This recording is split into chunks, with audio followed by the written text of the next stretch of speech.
George Orwell wrote eloquently, I think, about the rise of nationalism, in fact nationalisms across Europe during the 1930s. And what he pointed to was what he saw as the complacency of progressive politicians, those who defended the liberal democratic order of the time, because they assumed that essentially that people would be content as long as their living standards were rising a little, they had enough food to eat, and they had housing.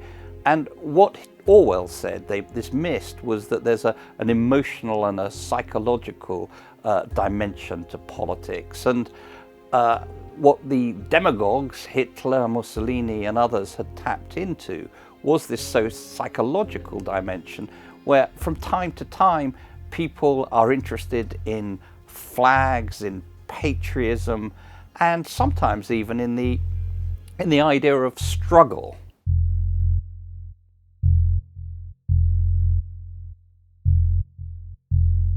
Well, I think it's that those of us who defend liberal, open, pluralist societies may have been complacent since the end of the Cold War, in the same way as progressives during the 1920s and 1930s were complacent, because we assumed that globalization was a good thing, we assumed that living standards would rise, and that even in periods of recession, that because people were generally better off, they would go along with the system. And I think what we've seen with the rise of populism is an economic discontent. Some people have been left behind by globalization, but also we've seen with people like Donald Trump the emotional appeal that people can make. So we see a new identity politics, a new America first, and the rise of new nationalisms in Europe.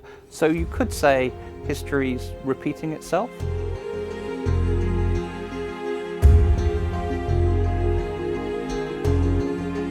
The first thing one should say is that the threat to the liberal order today isn't of the same magnitude as in the 1930s. Whatever one thinks of some of the leaders of nationalist parties and of Donald Trump and Marine Le Pen in France, these people are not Hitler or Mussolini or Franco. But on the other hand, I think what Orwell's generation learnt, sadly through war, is if you believe in liberal democratic values, if you believe in the institutions of democracy, not just the vote, then as liberals, sometimes you have to fight for them.